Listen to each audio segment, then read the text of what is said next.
బుడమేరులో 90% ఆక్రమణలే విజయవాడకు శాపంగా మారాయన్నారు deputy CM Pawan Kalyan. ఇలాంటి విపత్కర పరిస్థితుల్లో కూటమి ప్రభుత్వం సమర్థవంతంగా పనిచేస్తోందన్నారు.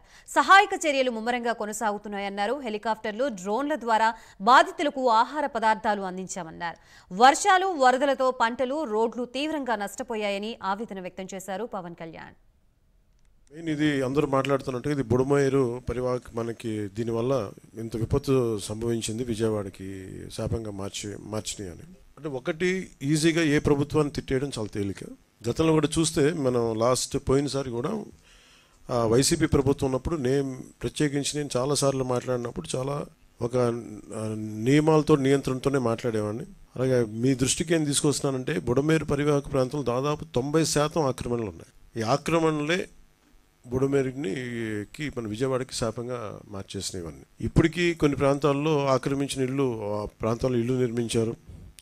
తర్వాత నిర్మించిన ఇళ్ళకి అవుట్ఫుల్ డ్రైన్స్ లేకపోవడం, వరద ఎటు వెళ్తుందో తెలియక అది విజయవాడ సగం నగరాన్ని వరద నీరుతో ముంచెత్తేసింది. ప్రతిసారి ఇప్పుడు మీరు హైదరాబాద్లో చూసినా కానీ వీళ్ళు వాళ్ళ హైడ్రా అని చెప్పి వాళ్ళు స్టార్ట్ చేసి డెమాలిషన్ డ్రైవ్, కొన్ని వందల చెరువులు ఉన్న ప్రాంతాన్ని, లోతట్టు ప్రాంతాలని, ఫుల్ ట్యాంక్ లెవెల్ ప్రాంతాలని ఒక 20 ఇయర్స్గా 30 ఇయర్స్గా ఏం లేదు, వరద లేదు, నీళ్లు లేవు అని చెప్పి ఇల్లు కట్టేయడం జరిగింది అక్కడ కూడా.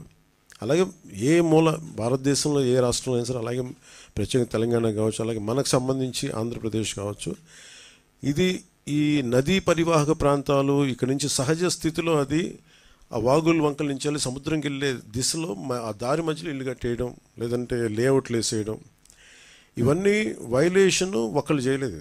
కొన్ని దశాబ్దాలుగా కొంచెం ఇంక్రిమెంటల్గా చేసుకుంటూ వచ్చి అది చేసుకుంటూ వచ్చారు. ఇది కూడా మేము అడ్డగోలుగా కూర్చోబెట్టి ఇది వైసీపీ ప్రభుత్వం మాటలు కాకపోతే వాళ్ళు చేసి ఉండాల్సింది. ఎంతో కొంత ప్రయత్నం కూడా చేయకుండా ఇలాంటి పరిస్థితుల్లో ఇంత సమర్థవంతంగా ఆ వయసులో ఆయన బుల్డోజర్లు ఎక్కి అసలు చేరలేని ప్రదేశాల్లో, వెళ్ళలేని ప్రదేశాల్లో కూడా ఆయన బుల్డోజర్ ఎక్కి, ఆయన పొక్లైనర్లు ఎక్కి, ట్రాక్టర్లు ఎక్కి గౌరవ ముఖ్యమంత్రి గారు అది అప్రిషియేట్ చేయాల్సింది పోయి నేను విమర్శించడం ఇది సరైన పద్ధతి కాదు, మార్చుకోవాలి వైసీపీ నాయకులు.